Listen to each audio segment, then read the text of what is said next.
네, 다음 발표는 공급망 공격 관점으로 바라보는 사이버 위협이라는 주제로 한국인터넷진흥원 심재홍 단장님의 발표가 있겠습니다. 단장님께서는 서울대학교를 졸업하시고 펜텍에서 소프트웨어 개발자로 계셨으며 현재 한국인터넷진흥원 사이버 침해대응본부에서 단장직을 맡고 계십니다. 심재홍 단장님을 큰 박수로 맞이해 주시면 감사하겠습니다.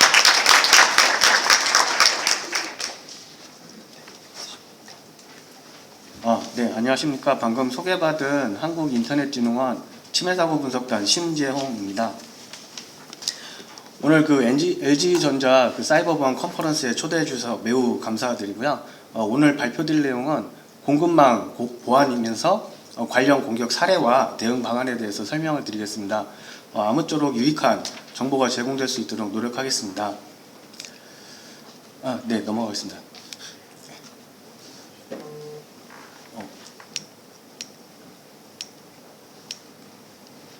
네. 오늘 발표될 내용은 크게 세 가지 주제로 구성을 해봤고요. 먼저 최근 주요 사이버 위협을 말씀드리겠습니다. 저희가 침해 사고 그리고 해킹 공격의 위험성을 말씀드릴 때 사이버 위협 트렌드 변화에 대해서 항상 언급을 하곤 하는데요. 예전의 해킹과 지금의 해킹은 확연한 차이가 있습니다. 요 그림에서 보시는 바와 같이 아파트 월패드 해킹, 가상자산 해킹, 그리고 글로벌 기업의 소스코드 유출이라든지 아니면 정부 사이트 해킹이라든가 같이 공격 대상을 특정할 수 없을 정도로 되게 다양하게 다방면에서 발생을 하고 있습니다. 공격 주체 관점에서 보자면 이제는 홀로 활동하는 해커는 없을 거다라고 저희는 생각을 하고 있습니다. 해커 그룹에서 공격 대상이 정해지면은 그들 간의 기술과 그 정보를 서로 공유하고 그 다음에 공격 대상으로 해킹을 감행을 하게 됩니다. 랩서스 해킹 조직의 예를 들어보자면 이 조직은 사회공학적인 공격 기법을 전문적으로 수행하는, 그래서 정보 탈취를 전문적으로 수행하는 해커 조직인데요. 만들어진 지는 얼마 되지 않았습니다. 근데 그 해킹 공격 타임라인을 보자면은 정부 사이트라든지 글로벌 대기업이라든지 그 상승세가 되게 두드러져 보이고 있습니다. 그리고 이 해커 조직의 특징은 자신들이 성공했던 어떤 해킹 성공 사례를 텔레그램 채널을 통해 과감하게 그 홍보하는 그 행보도 보이고 있습니다. 공격의 진화 측면에서 보자면 랜섬웨어 에서 서비스라는 말을 많이 들어보셨을 겁니다. 청부 해킹으로 랜섬웨어를 그 수단으로 이용한다든가 아니면은 해커들이 갖고 있는 주요한 어떤 해킹 기술을 브랜딩화하여 그 홍보하는 전략을 취하고 있고요. 그리고 제로데이 취약점이 발표되면 그 패치되지 않은 시스템을 전방위적으로 이렇게 탐색을 해서 즉 취약점 기반의 공격 대상 확보 전략을 취하고 있고요. 그리고 해커 조직이 피해 기업에 어떤 요구사항을 제시를 했는데 그걸 들어주지 않을 때 정보를 공개한다든지 아니면은 디도스 공격을 감행한다든지 해서 압박 수위를 높이는 전략을 채택하고 있습니다. 그리고 보안 시스템의 의존적인, 즉 경계 기반의 보안 체계를 무력화하는 방향으로 움직이고 있고요. 아무래도 이 부분이 공급망 보안과 가장 관련이 있는 부분일 것입니다. 인터넷 표면에 노출되어 있는 시스템을 단순히 해킹하는 것이 아니라 그쪽을 최초 침투를 해서 내부망에 깊숙이 들어가서 원하는 정보가 있는지를 계속 관찰합니다.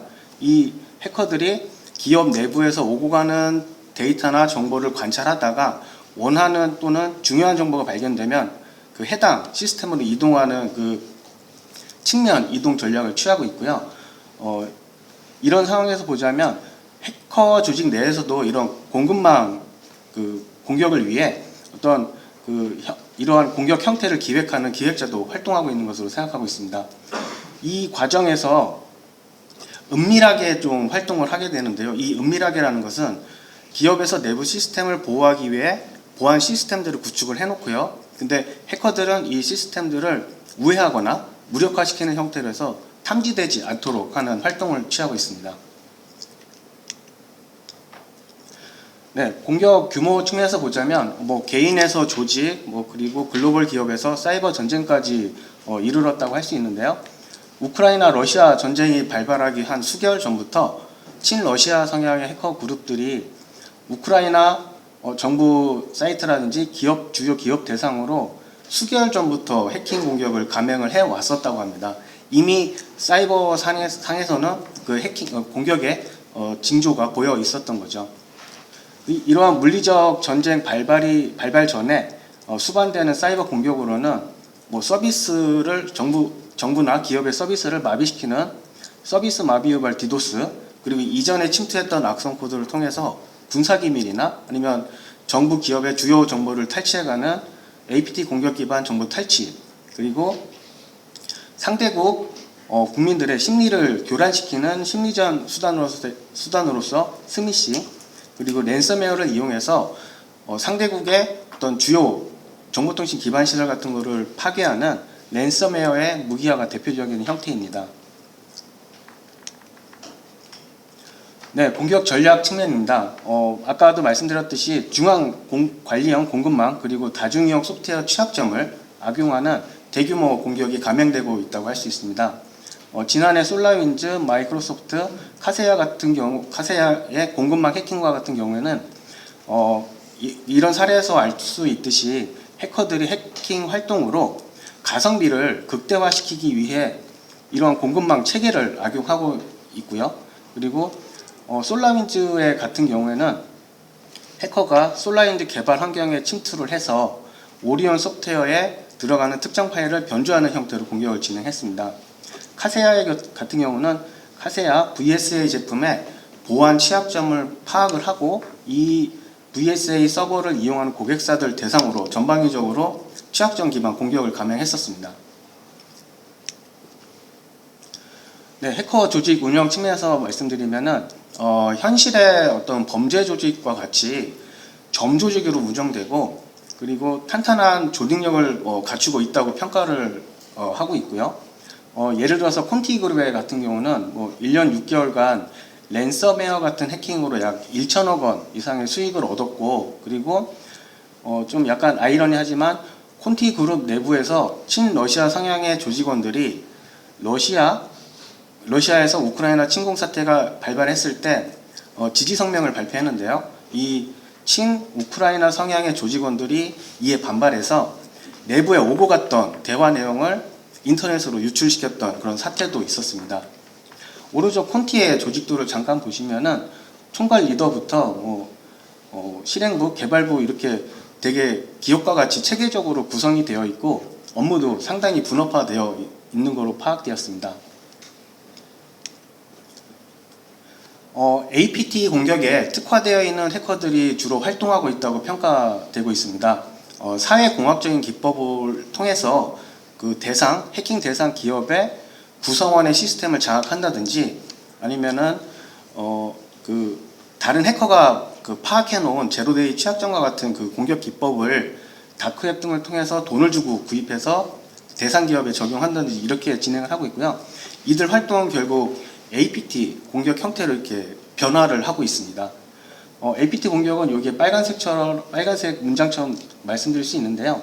전체 공격 과정을 들여다보면은 이 상당한 기간이 소요됩니다. 아까도 언급드렸듯이 이 APT 공격과 공급망 공격을 결합하는 이러한 기획자가 해커 조직 내에서 활동을 하고 있지 않을까 생각하고 있습니다. 네, 공급망 공격 기법 및 사례입니다. 정상적인 공급망이라 하면은 제품이나 소프트웨어, 서비스가 공급자로부터 만들어져서 소비자에게 전달되는, 수요자에게 전달되는 과정, 체계, 프로세스라고 할 수 있는데요. 개발, 납품, 이용 이 전 과정이 해당될 것입니다. 만약에 이 공급망 체계에 어떤 해커가 침투해서 교란을 발생시킨다면 어디에서 어떤 문제가 발생되었는지 파악하기 굉장히 어려워집니다. 가성비를 확인할 수 없는 게 공급망 공격의 가장 큰 두려움이라고 할 수 있습니다. 사이버 공격의 수단으로 보자면은 중간에 악성 모듈을 삽입하거나 또는 위조된, 변조된 소프트웨어를 배포하는 게 그런 형태일 것입니다. 해외 그 코어파이어사라는 데서 그 2014년부터 공급망 위협 사례를 연대기 형태로 이렇게 정리한 내용인데요. 다들 익히 아시겠지만 오픈 SSL 취약점, 즉 하트블리드 취약점으로 인해서 그 당시 전 세계가 정보 유출의 공포에 휩싸였었고요.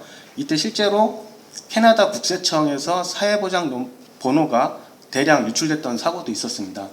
또 같은 시기에 배시 취약점이라고 해서 쉘쇼크 취약점이 또한 그 하반기에 그 정보 유출의 공포를 몰아넣었었는데요. 이후에 뭐 아파치 스트러치나 뭐 아시겠지만 솔라윈즈 그리고 카세아 그 소프트웨어에 대한 취약점 공격이 지속적으로 발생을 했습니다. 아까도 잠깐 그 사모님께서 언급했던 그 로그4j 건도 대표적인 그 공급망 공격 위협 사례에 포함이 되어 있습니다. 결국 공급망 공격이라고 하면은 해커가 이 공급망 공격을 하기 위해 공급망 체계에 대해서 사전에 이해하는 과정이 필요한데요. 이를 위해서 사회공학적인 공격 기법, 뭐 피싱 메일이나 스피어 피싱 공격 같은 걸 통해 가지고 내부 직원의 그 시스템을 장악해서 그 공급망 체계에 대해서 먼저 이해하는 그 과정을 거치게 됩니다. 이렇게 되면은 공격자 관점에서는 대상 기업의 모든 고객사를 잠재적으로 그 2차 공격 대상으로 삼을 수 있는 효과가 있고요. 그리고 공격을 진행하면서 단순히 어떤 그 파괴적인 행동을 하는 것뿐만 아니라 나중을 위해서 그 APT 공격으로 전환할 수 있는 것과 같은 목표와 목적을 자유롭게 다변화시킬 수 있는 장점이 있습니다. 또한 공격이 성공하게 되면 은밀하고 지속적으로 공격할 수 있는 APT 공격 기반을 다질 수 있는 장점이 있습니다. 물론 피해 기업에게는 자사의 어떤 핵심 정보가 유출될 수 있는 위험에 직면할 수 있고요. 또한 이 핵심 정보가 경쟁사나 아니면 다른 나라의 수중에 들어가게 되는 위험도 고려를 해볼 수 있습니다. 그리고 대표적인 2차 피해로는 이 공급망 공격 과정에서 수집된 어떤 내부 직원이나 고객의 개인정보를 가지고 해커가 협박성, 금전 요구까지 할 수 있는 사항도 발생을 할 수 있고요. 결국 그 피해 기업 입장에서는 이런 가시성이 확보되지 않은 그 공급망 공격에 대응하기 위해서 인적, 물적, 예산적으로 그 과도한 내부 자원이 소모될 수 있는 상황이 발생할 수 있습니다. 결국 뭐 이게 대외 공개가 된다면은 뭐 기업의 신뢰도나 경쟁력 그리고 매출이 하락되는 상황까지 고려를 해볼 수 있습니다. 잠시 그 현실에서의 어떤 그 공급망 공격을 좀 찾아봤는데요. 딱 그 공급망 공격이 맞다고는 할 수는 없겠지만 그 좀 찾아봤습니다. 1982년에 타이레놀 그 청산가리 파동이라는 게 있었습니다. 그 미국 시카고에서 발생을 했는데 그 소매점에서 액상 타이레놀에 신원 이상의 범죄자가 청산가리를 주입했고 이거를 음용한 7명이 사망했던 사건이 있었습니다. 이 사태 이후에 그 존슨앤존슨사에서는 미국 전역에 유통된 타이레놀 전량을 이렇게 회수하면서 약 1억 달러 이상의 손실을 감수해야만 했고 이 불순물이 투입되지 않도록 하기 위해 액상 형태에서 정제 형태로 생산 공정과 유통 체계를 개선해서 이중고를 겪었었다고 합니다. 그리고 우리나라에서도 1989년에 삼양라면 무지 파동이라는 게 있었는데요. 공업용 소기름으로 라면을 생산한다는 그 모함성 투소로 인해서 기업 이미지에 큰 타격이 발생했는데 결국 시장 점유율과 매출이 급감을 했습니다. 결국은 약 1천여 명의 직원 일자리를 잃는 상황까지 발생했었다고 합니다. 제가 이 두 가지 사례를 말씀드리는 이유는 만약 당시에 공급 체계에 어떤 문제가 없었음을 증명할 수 있는 수단이나 방법이 있었다면 기업에게 가해지는 손실이 좀 더 최소화되지 않았을까 좀 생각을 해봤습니다. 공급망 보안 위협은 개발, 납품, 이용 전 과정에서 보안 위협이 존재할 수 있는데요. 특히 개발 환경은 공격자의 주요한 포인트가 됩니다. 만약에 전사적인 또는 조직에서 보안 관리를 허술하게 하고 있다면 이 개발 환경에 놓여 있는 개발자들이 주요 공격 표적이 될 수 있는데요. 이런 이유가 보통 개발 환경은 통제된 환경에서 진행되기 마련이지만 요즘과 같은 재택근무가 활성화된 상황에서는 조직 밖에서, 그러니까 통제되지 않는 상황에서 개발이 진행될 수 있기도 하기 때문입니다. 또한 수요 업체 입장에서는 이 원래 만들어진 소프트웨어와 지금 그 수요자가 사용하는 소프트웨어가 일치함을 증명할 수 있는 어떤 무결성 검증 체계가 없으면은 이전에 어떤 문제가 내재되어서 여기까지 왔는지 알 수 없게 됩니다. 네, 이 장표는 아까 김정상 국장님께서 잠깐 보여드렸었는데요. 일단 주요 공급망 공격 벡터는 한 4가지로 좀 구분해봤습니다. 먼저 소프트웨어 개발 보안 적용 미흡 사례인데요. 그러니까 소프트웨어를 개발하는 과정 중에 개발자들은 테스트를 위해서 어떤 테스트 코드를 삽입한다든지 그 통신을 체크하기 위해서 인증 코드를 삽입한다든지 그리고 어떤 쿼리문을 체크하기 위해서 쿼리문을 삽입한다든지 하는데 이거를 릴리즈할 때 삭제하지 않고 릴리즈하게 되면 해커에게 역공학을 통해서 악용이 될 수 있습니다. 최근에 그 배달 그 서비스 기업에 디도스 장애가 발생을 했었고요. 이거를 저희가 파악을 해보니까 해당 배달 앱에 그 IP 주소가 있었는데 이 IP 주소가 앱 서비스 요청을 처리하는 해당 기업의 그 서버였습니다. 그래서 해커가 이 IP를 확인해서 해당 IP로 대규모 공격 트래픽을 발생했던 사안이었습니다. 그리고 개발을 하기 위해서는 개발 환경 내부에 어떤 시스템을 구축을 하게 되는데요. 구축을 할 수도 있고, 근데 이 시스템이 보안이 어떤 확보되지 않은 채 인터넷에 노출되게 되면은 해커가 이쪽으로 보안 취약점을 악용해서 침투를 할 수 있습니다. 그렇게 되면은 개발 환경부터 해커가 공격을 감행을 할 수 있는 상황이 되는 거고요. 또 한 가지는 그 소프트웨어의 어떤 그 역공학을 통해 가지고 내부 시스템에 그 웹쉘을 그러니까 웹쉘이라는 악성 코드를 업로드할 수 있는 보안 취약점을 파악해서 실제로 침투를 했던 사례도 있었습니다.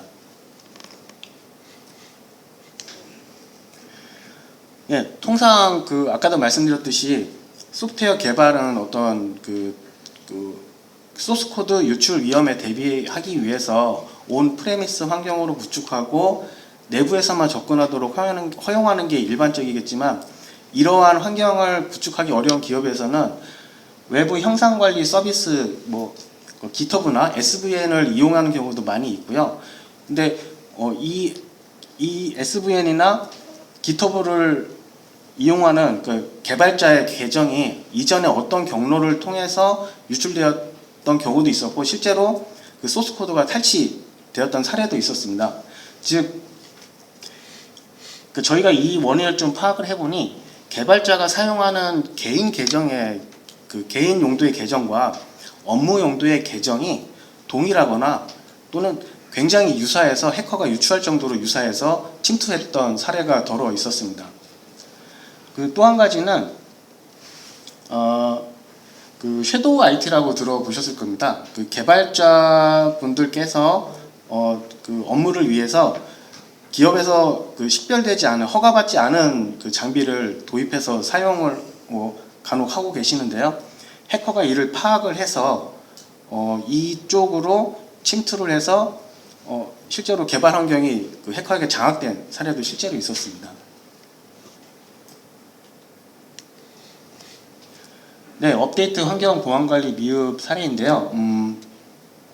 보통 소프트웨어를 개발하고 나면은 패치나 어떤 보안 취약점을 보완해서 새로운 버전을 업데이트 서버로 릴리즈하게 되는데 이 업데이트 서버가 아까도 마찬가지로 보안이 취약한 상태로 인터넷에 접속을 할 수 있는 상황이 있었습니다. 그때 해커가 역시 보안 취약점을 악용해서 내부로 침투했던 사례도 있었고요. 오른쪽 그립에서 보시면은 실제로 업데이트 서버를 해킹해서 해커가 활동했던 내역이 어떤 로그 형태로 나와 있는데 관리자와 유사한 계정을 만들어 두고 그리고 리버스 커넥션 도구까지 만들어 둡니다. 이렇게 되면은 정상적인 채널이 아니라 백도어 채널을 만들어서 통제되지 않는 그런 형태로 공격을 계속 지속적으로 유지를 할 수 있는 거고요.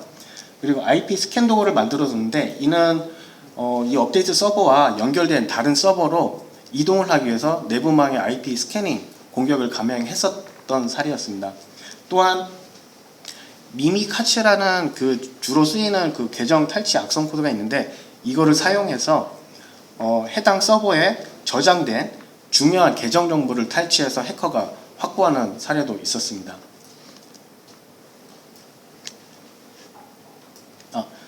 죄송합니다. 한 가지 더 말씀드릴 게 코드 서명 인증서라는 게 있는데요. 개발된 소프트웨어에 이 코드 서명 인증서가 서명이 되어 있다면 고객사 입장에서는 이게 올바르게 만들어지고 정상적으로 배포된 거구나 하고 안심하고 사용할 텐데 실제로 악성 코드가 이 정상 인증서를 탈취해서 자기에게 서명을 하는 경우도 있습니다. 이렇게 되면 고객사 입장에서는 믿고 사용할 수밖에 없지만 이런 사실이 알려지기 전까지는 고객사에서 랜섬웨어나 정보 유출의 어떤 침해 사고가 발생하기 전까지는 알 수 없게 됩니다. 그만큼 코드 설명 인증서에 대한 관리가 꼭 필요한 거고요. 이런 사례가 2019년 3월에 대만의 아서스 업데이트 서버 해킹돼서 아서스 인증서로 정상 인증서로 서명된 악성 코드가 한 100만 명에게 유포됐던 사례도 있었습니다. 만들어진 소프트웨어나 서비스에 대해서는 공급자에서는 아마 지속적으로 유지보수 채널을 통해서 관리를 할 텐데요. 이 유지보수 채널에 사용되는 아이디 패스워드 같은 접속 정보가 유출되어서 이쪽 채널로 통해서 고객사로 그러니까 해킹이 확산되는 경우도 있었습니다. 저희가 최근에 분석한 사례 중에 국내 해양 조선 기업이 이런 형태의 협업 서버를 운영을 했었는데요. 알고 보니까 해커가 관리자 PC를 해킹해서 거기서 유지보수 채널 접속 정보를 탈취했고 그걸로 이용해서 고객사 내부로 침투했던 사례였습니다. 결국 고객사 내부에 침투해서 백도어 악성 코드를 설치하고 지속적으로 조금씩 살라미 어택이라고 하는데 조금씩 정보를 외부로 유출시키는 공격 사례도 있었습니다. 최근 오픈소스 모듈의 사용 비중이 높아졌다고 합니다. 이 오픈소스는 아마도 이미 만들어진 모듈이기 때문에 약간의 커스터마이제이션을 통해서 소프트웨어에 바로 적용할 수 있는 장점이 있기 때문에 기업에서는 예산적으로나 시간적으로 도움이 되는 것은 사실인데요. 오픈소스 자체에 대한 보안 검증 체계가 부족한 것도 사실입니다. 지난해 로그4j 이슈가 12월부터 발생을 했었는데 사실 국내에는 커다란 피해는 발생되지는 않았습니다. 근데 이 일을 계기로 전 세계적으로 오픈소스 모듈의 보안 검증 체계를 해야 되지 않느냐 이런 움직임이 일어났었습니다. 또한 파이썬을 주로 사용하실 수도 있는데요. 파이 패키지를 개발자분들이 다운로드 받아서 사용을 하는 경우도 있습니다. 근데 해커가 정상 파이썬 모듈을 사칭을 해서 악성 기능이 포함된 파이썬 모듈을 삽입시키는 그런 공격이 해외에서도 발생을 했었습니다. 파이썬 리파지터리에서 개발자가 어떠한 검색을 할 때 입력을 하는데 간혹 잘못 입력하는 경우도 있습니다. 잘못 입력하는 경우를 해커가 캐치를 해서 이 키워드에 맞는 파이썬 모듈 페이지를 만들고 개발자로 하여금 다운로드 받도록 이렇게 유도를 하는 경우가 있었는데요. 이를 타이포 스쿼팅 공격이라고 합니다. 근데 이를 통해 가지고 실제로 파이썬 모듈에 랜섬웨어 기능이 포함된 파이썬 모듈이 유포됐던 실제 사례도 있었고요. 근데 제가 보기에는 아직까지는 오픈소스를 도입하는 것도 그리고 이 오픈소스의 문제를 해결하는 것도 수요자의 몫으로 좀 남아있는 것 같은 아쉬움이 좀 있습니다. 네, 공급망 보안을 위한 제언입니다. 해킹은 100% 방어할 수 있다고 해서는 안 될 것입니다. 이 부분은 기업의 최고 경영진 분들께서도 이해를 해주셔야 되는 부분인데, 다만 침해 발생 가능성이 있다면 이거를 최소화시키는 것을 궁극적인 목표로 삼아야 된다고 생각합니다. 그 해외 보안기업 파이어아이 보고서에 따르면 공격 지속 시간이 20년에 76일에서 21년에 21일로 대폭 감소했다고 합니다. 이렇게 감소한 이유는 기업에서 어떤 공격에 대한 탐지 능력이 향상되었음을 의미할 수도 있는데요. 근데 이 공격 지속 시간이라는 것은 공격이 시작되고 보안 담당자에 의해 파악된 적발된 그 텀을 말하는데, 이 최근에 그 랜섬웨어가 많이 발생하고 있지 않습니까? 그 랜섬웨어는 감염되면 화면에 공격을 당했다라는 내용을 알 수 있을 만한 내용이 포함되어 있어서 그만큼 인지 시간이 짧아졌고, 그 인지 시간이 공격 지속 시간에 반영이 된 것이라는 분석도 있습니다. 그래서 제가 말씀드리고 싶은 거는 침해 사고는 시간과의 싸움이라고 말씀드리고 싶습니다. 결국 해커에게 어떤 공격할 수 있는 시간을 많이 주면 줄수록 그만큼 더 피해가 많이 발생하는 건 사실이고요. 이것을 대응하기 위해서는 기업에서는 해킹 사고를 신속하게 파악할 수 있는 어떤 내부 경보 체계가 구축이 되어야 될 것이고, 만약에 침해 사고가 발생하면은 저희 같은 정부기관에 꼭 신고를 해서 원인이 무엇인지 꼭 식별을 해야 되는 조치가 필요하다고 보여집니다. 네, 보안 강화 방안입니다. 개인과 조직 그리고 장기적으로 적용할 수 있는 아이템들을 제가 좀 뽑아봤고요. 이 중에 밑줄 부분은 그나마 더 중요하다는 생각에서 밑줄을 쳤는데, 특히 조직 부분에서 오프라인 데이터 백업 체계 또는 클라우드 기반의 자료 저장 체계 구축이 좀 많이 필요하지 않을까 생각하는데, 이 이유는 최근에 랜섬웨어 해킹으로 인해서 해커에게 협박성으로 그냥 속절없이 당하는 사례가 굉장히 많았습니다. 그게 다 어떤 백업 체계가 없는 경우가 대부분이었는데, 특히나 백업 체계가 있음에도 온라인으로 연결돼서 해커가 그것까지 다 암호화 시켜가지고 문제가 생겼던 거거든요. 그래서 하지만 기업 입장에서는 오프라인으로 데이터 백업 체계를 구축하게 되면은 사실 빠르게 움직이는데 어떤 걸림돌이 되는 것은 사실입니다. 근데 제가 보기에는, 저는 보안 담당자로서 보기에는 해커에게 대항력을 갖기 위해서는 이러한 고충도 좀 감수를 해야 되지 않을까라는 생각을 하고 있습니다. 그리고 최근에 랩서스 해킹 조직이 우버를 해킹했다는 소식이 들렸었는데요. 그걸 알고 보니까 해커가 우버 직원에게 투팩터 인증 코드를 요청하는 스팸메일을 자주 계속 보냈고, 그리고 이거를 인증 코드를 받기 위해서 왓츠앱으로 해커가 보안 담당자인 것처럼 속여서 해당 직원에게 인증 코드를 받았고, 그걸로 우버 내부에 침투했었다고 합니다. 이만큼 현재 지식 기반의 어떤 투팩터 인증 체계도 굉장히 위험해졌다고 할 수 있을 정도로 해커들의 공격이 되게 정교해졌다고 할 수 있습니다. 네, 앞서 김정상 국장님께서 말씀하신 소프트웨어 공급망 부분인데요. 소프트웨어 공급망 보안의 핵심은 원래 만들어진 소프트웨어와 지금 사용하고 있는 소프트웨어가 동일하다라는 무결성이 아마 가장 핵심일 겁니다. 근데 이 개발, 납품, 이용의 전 과정에서 만들어진 소프트웨어가 변조되지 않았음을 추적할 수 있는 어떤 수단이나 방법이 필요한데요. 미국 시사에서는 CSCRM이라는 공급망 보안 도구를 만들어서 배포하기도 했습니다. LG전자에서도 지난해 포스라이트라는 것을 공개했던 것으로 제가 알고 있고요. 그리고 최근에 화두가 되고 있는 것은 S보험입니다. 이 S보험은 소프트웨어 내부에 포함된 모듈이 보안 취약점이 있는지, 문제가 있는지 또는 없는지를 트래킹할 수 있는 어떤 메타 정보 수록 체계인데요. 결국은 이거의 목적은 이 소프트웨어가 문제가 없음을 증명하는 수단입니다. 그리고 제가 코올파이어사의 설문조사를 좀 예를 들어보겠는데요. 84%의 기업에서 최소 5% 이상의 예산을 공급망 보안에 투자할 계획이라고 그 설문에 응답했다고 합니다. 그리고 51%의 그 최고 경영진 분들도 공급망 보안을 가장 중요한 보안 위협으로 우려를 하고 있다고 합니다. 또한 53%의 개발자들은 수년 내에 S범을 구축할 계획이라고 응답을 했다고 합니다.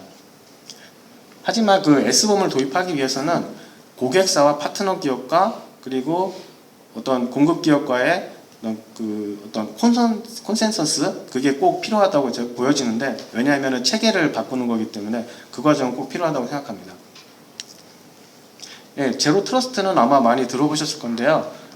방화벽, 망분리 이런 보안 시스템을 가지고 운영하는 경계선 보호 중심의 이 보안 체계가 한계에 이르러서 좀 더 다른 개념의 보안 개념으로 제시된 것입니다.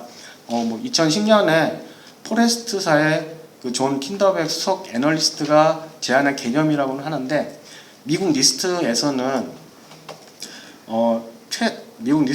이렇게 신뢰되지 않는 네트워크 환경에서 최소 권한과 그 통제를 지속적으로 수행하는 보안 활동이라고 정의를 하고 있습니다.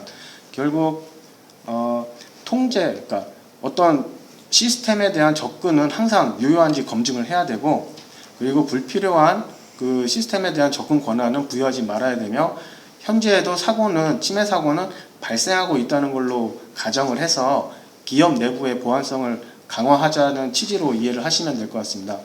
저는 제로 트러스트를 그 현존하는 보안 시스템을 가지고 제로 트러스트의 개념과 그 원칙에 맞게 내부 인프라를 재구성하는 활동이라고 저는 생각하고 있습니다.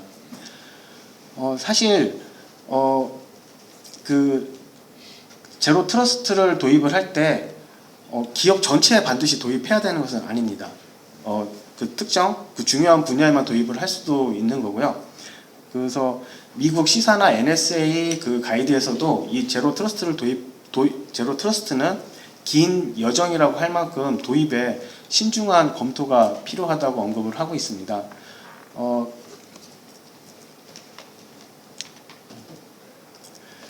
아마도 이 소프트웨어이기 때문에 보안 취약점이 공급 기업과 수요 기업의 공통 관심사일 것입니다.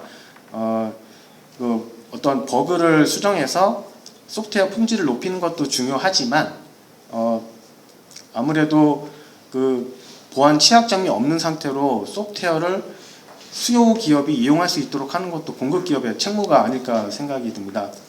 저희 키사에서도 보안 취약점 신고 포상제나 정기적으로 헥터 챌린지 이런 프로그램을 통해서 국내 기업의 소프트웨어나 서비스에 대한 보안 취약점을 발굴하고 이렇게 적극적으로 조치하는 역할을 수행하고 있는데요. 사실 정부에서 이 국내 모든 유통되는 소프트웨어나 서비스의 보안 취약점을 대응한다는 것은 약간 좀 무리가 있어 보이기도 합니다. 그래서 저는 공급 기업과 수요 기업 간에 어떤 만들어진 소프트웨어에 대해서 그 클로즈드 버그 바운티를 한번 운영해 보시는 건 어떨까 생각을 좀 해봤습니다. 사실 이 공급 기업과 수요 기업 간에 이런 그 보안 취약점을 공동으로 대응하는 이런 그 보안 문화를 하나의 기업의 그 보안 문화로 이렇게 정착을 시킨다면은 아무래도 조금씩 하면서 국내 전체가 안전한 이용 환경이 되지 않을까 또 생각을 해봤습니다. 마지막 장표인데요. 공격자의 행위에 대한 심층적인 이해가 필요한 단계라고 생각합니다. 보안 사고는 사실 보이지 않을 뿐 기업 내부에서 이렇게 조용히 진행될 수도 있습니다. 결국 공격자가 공격 기법을 진화를 시켰다면은 방어자의 입장에서도 방어 방법을 좀 바꿔야 됩니다. 그래서 현재의 침해 사고가 발생했으면 그거를 차단하는 IOC 중심의 그 차단 중심의 어떤 보안 대응 방법은 좀 변화를 필요로 한다고 생각하고요. 결국 공격자가 원하는 것은 기업에서 어떤 중요한 정보일 것입니다. 기업에서 중요한 정보가 무엇이고 어디에 저장되어 있고 그리고 어떤 보안 취약점이 있는지, 즉 약한 연결고리를 찾아내서 보완하는 이런 보안 활동을 지속적으로 수행한다면은 공격자에 대항할 수 있지 않을까 생각을 해봤습니다. 네, 그 김정상 국장님과 마찬가지로 Q&A는 제 첫 장에 이메일 주소가 있거든요. 그 메일로 알려주시면은 제가 성실히 답변 드리도록 하겠습니다. 그리고 발표를 마치기 전에 제가 꼭 당부드리고 싶은 것이 있었는데요. 최근 기업 타겟형 랜섬웨어가 기승을 부리고 있습니다. 실제로 랜섬웨어 감염되면은 백업체가 있든 없든 기업에서는 골머리를 앓게 될 수밖에 없어요. 그래서 제가 기업에서 랜섬웨어에 예방할 수 있는 5가지 기업의 역할을 좀 정리를 해봤습니다. 자사 그리고 파트너 기업에 랜섬웨어가 전파되지 않도록 그래서 각별히 좀 신경을 써주기를 당부드리겠습니다. 감사합니다. 네, 좋은 발표 주신 신재용 단장님께 다시 한번 큰 박수 부탁드리겠습니다.